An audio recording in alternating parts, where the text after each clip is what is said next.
કે આજે કનૈયો એ બોલાવે રૂક્ષમણી આવજો રે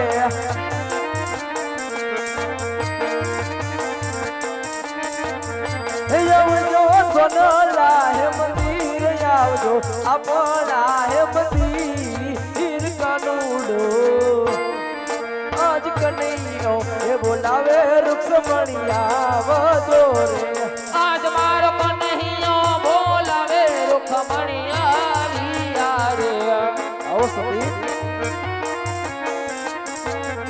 આવ્યો ને આપના મંદિર કનૈયો હા સતી આજ કનૈયો બોલાવે રૂખમણી આવ્યા કહો પ્રભુ ઓચિતાની બોલવાનું કારણ શું મારા હા વાલા? સતી અચાનક દ્વારિકાની અંદર બોલાવવાનું કારણ તો એટલું જ છે સતી હા પ્રભુ કે મેં મૃત્યુ લોકની અંદર અવતાર ધારણ કરવાનું નક્કી કર્યું છે શું વાત કરો છો પ્રભુ?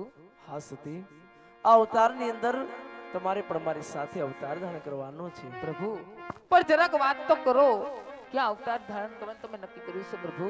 હા સતી મેં મૃત્યુ લોકની અંદર પોકરણગઢના રાજા અજમલ તેમની ઘરે મારે પુત્ર તરીકે અવતાર ધારણ કરવાનો છે સતી પ્રભુ તમે અવતાર ધારણ કરો છો જરાક મને વાત તો કરો કે રામ અવતાર લીધા તમે કૃષ્ણ અવતાર લીધા અને હવે આ અવતાર લેવાના હા સતી શું નામ હશે પ્રભુ? મારા અવતારની વાત કરું ને તો મારા 21 અવતાર છે ને બધા અવતારની વાત કરવા જાવ સતી હા પ્રભુ તો દિવસોના દિવસ જાય પરંતુ મારા મુખ્ય બે અવતારની વાત કરું છું સતી મારો પ્રથમ અવતાર રામ અવતાર સતી જાણો છો પ્રભુ? અયોધ્યાની અંદરમાં કૌશલ્યના કુખે મારું અવતરણ થાય છે સતી પિતા દશરથજીની ઘરે હું મોટો થયો સતી આ અવતારની અંદર મેં મારા અનેક ભક્તોના કામ કર્યા પાપીઓના સહાર કર્યા ઋષિમુનિઓના ઉદ્ધાર કર્યા સતી એટલું નહીં રાવણ જેવા રાવણનો મેં સહાર કર્યો સતી એ મારો રામ અવતાર હતો અને હા સતી આ રામ અવતારની અંદર મનુષ્યને મનુષ્ય તરીકે કેવી રીતે જીવન જીવવું જોઈએ ને મેં આ અવતારની અંદર જીવી બતાવ્યું સતી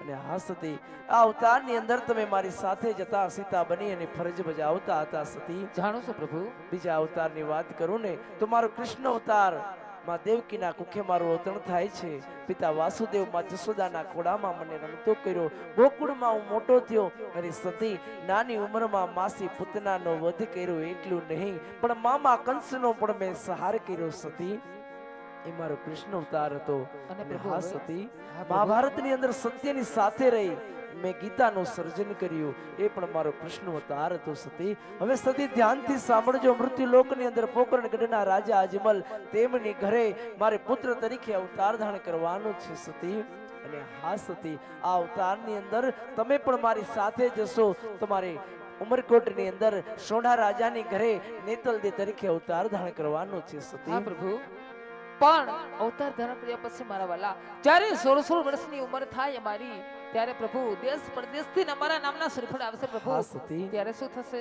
સતી તમે વાત કરો છો સતી પણ આ અવતારની અંદર તમારું શરીર કાળું કદરૂપું અને અષ્ટવંકા શરીર હશે સતી અને હા સતી રજપૂતનો દીકરો તમારું કોઈ શ્રીફળ નહીં સ્વીકારે સતી જ્યારે તમારી 18 વર્ષની ઉંમર થાય ને ત્યારે મારી 21 વર્ષની ઉંમર થશે ત્યારે હું રામદેવ સ્વરૂપે આપનું શ્રીફળ સ્વીકારીશ સતી અને હા સતી હા પ્રભુ આ કાળા કદરૂપા અને અષ્ટવંકા શરીરની ચિંતા ન કરશો તમે અને હું જ્યારે લગ્ન ગ્રંથિથી જોડાઈને અને હસ્તમેળાપ થશે ત્યારે હું તમને કાળા કદરૂપા અને અષ્ટવંકા શરીરમાંથી મુક્તિ અપાવીશ સતી જાઓ આ દ્વારકાના કાળિયા ઠાકરનું વચન છે સતી આપ આપના અવતારની તારીખ કરો હું પણ મારા અવતારના સમય તમને અવશ્ય મળીશ સતી જેવી તમારી આજ્ઞા પ્રભુ બોલે કૃષ્ણ કનૈયા લાલ કી જય અરે રાજા અજમલને 2 પુત્રનું વચન આપ્યું છે તો આ અવતારની અંદર મારે મારા મોટા ભાઈ બળદેવને પણ મારી સાથે રાખવા પડશે તો લાવ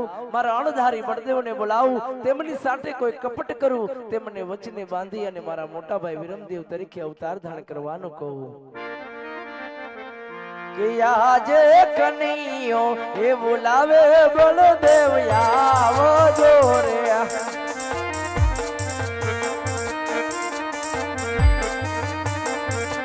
આવજો સોનલા હે મંદિર આવજો આપણા હે મંદિર કનૈયો આજ નાના બંધુ બોલાવે મોટો બંધુ આવજો રે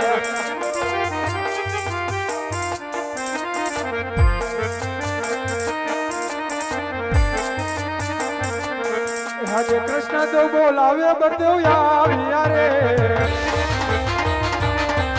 આવ્યા સોહનલા મંદિર આવ્યા દેવળના મંદિર આજે કૃષ્ણ દેવ બોલાવે બળદેવ આવ્યા રે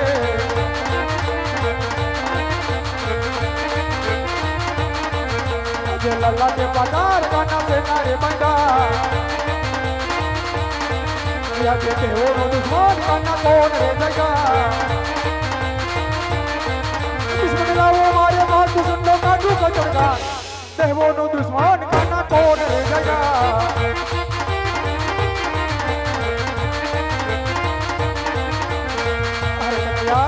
હા મારા વીરા બળદેવ, આ લલાટે પાટા તમે શેના બાંધ્યા છે મારા વીર? અરે મારા વીરા બળદેવ, આજ મેં લલાટે પાટો એટલા માટે બાંધ્યો છે કારણ કે મૃત્યુ લોકની અંદર મારો એક લાડીલો ને પ્રેમીલો ભક્ત મારી ભક્તિ કરતો હતો મારા વીરા. ભક્તિ કરતા કરતા એની શ્રદ્ધા તૂટી ગઈ. મારી મૂર્તિને પથ્થરની મૂર્તિ સમજી લાડુનો ઘા માર્યો. અરે લાડુનો ઘા મારતા પણ સંતોષ ન થયો ને મારા વીર, તો સાથો સાથ જળજમણા કેરી જાડીનો ઘા કર્યો. એ લાડુ અને એ જળજમણાની જાડી મારા લલાટે લાગી વીરા. એટલા માટે મેં તમને સહેજ લાગી છે વીર, એટલા માટે આજ મેં લલાટે પાટો બાંધ્યો છે વીરા. નહીં કનૈયા, તમે જૂઠું બોલી રહ્યા છો મારા વીર. જે કાંઈ છે તે સત્ય કહો કનૈયા. નહીં મારા વીરા, મારા અણધારી બળદેવને મારે જૂઠું બોલવાનું જ ન હોય મારા વીર. હું તમને સત્ય જ કહું છું, એ કોઈ દુશ્મન નથી મારા વીરા, એ તો મારો લાડીલો ને પ્રેમીલો ભક્ત છે વીરા બળદેવ. નહીં કનૈયા, શા માટે તમે જૂઠું બોલી રહ્યા છો કાના? જે કાંઈ છે તે સત્ય કહો મારા વીર. અરે જેનો ભાઈ અણધારી બળદેવ હોય એને જૂઠું બોલવાનું હોય જ નહીં મારા વીરા. મેં તમને કીધું ને, એ કોઈ દુશ્મન નથી, એ તો મારો લાડીલો ને પ્રેમીલો ભક્ત છે મારા વીરા. ધીંતાથી કા ધીંકરાય જો જે વારું દરિયા કાંઠે વહાણવાલા ઉધારે પાડું.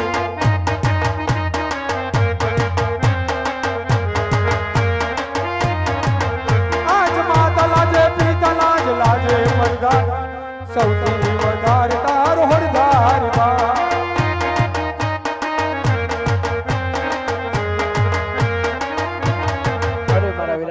આપ કહો છો કે માતા લાજે પિતા લાજે લાજે મોસાળ, એથી વધારે લાજે મારો અણધારી બળદેવ. હે આમાં માતા પિતા લાજવાની ક્યાં વાત છે મારા વીરા? ભગવાન તો હંમેશા ભક્તને આધીન જ હોય મારા વીરા. મેં તમને પેલા પણ કીધું ને, એ કોઈ દુશ્મન નથી, એ તો મારો લાડીલો ને પ્રેમીલો ભક્ત છે. અને જો સોંપવાની વાત કરો ને વીરા બળદેવ, એ તો કદાપી નો બને હો મારા વીરા. અરે કનૈયા, તમે ભગવાન અને ભક્તની વાત કરો છો કાના? મેં ભગવાન પણ જોયા છે અને ભક્તને પણ જોઉં છું કનૈયા. આ કયા ભગવાનનો એવો ભક્ત છે કે પોતાના ભગવાનને માર મારે છે કાના? હા મારા વીરા, એ મારો લાડીલો ને પ્રેમીલો ભક્ત મને પ્રેમથી થાળ જમાડવા આવ્યો હતો મારા વીરા. મારે એને દર્શન દેવામાં થોડોક વિલંબ થયો ને, તો મારો ભક્ત ક્રોધાયમાન થઈ લાડુ અને જળજમણાની જાળી મારી છે મારા વીર. એ તો મને સહેજ લાગી ગઈ છે વીરા, એ કોઈ દુશ્મન નથી મારા વીરા બળદેવ. અને જો સોંપવાની વાત કરો ને વીરા બળદેવ, એ તો કદાપી નો બને હો મારા વીરા. અરે કનૈયા, તમે જુઠાણાને ત્યાગી દો અને સત્યને અપનાવી મારા ભક્ત નામી, તમારા ભક્ત નામી મારા દુશ્મનને મારા હાથે સોંપો કાના. એમાં જ તમારી અને તમારા ભક્ત નામી મારા દુશ્મનની ભલાઈ છે કનૈયા. અરે વીરા, આપને આપનું બળનું અભિમાન હોય મારા વીરા બળદેવ. જો આપને આપની તાકાત અજમાવી હોય ને, તો એકવાર અજમાવી જુઓ મારા વીરા.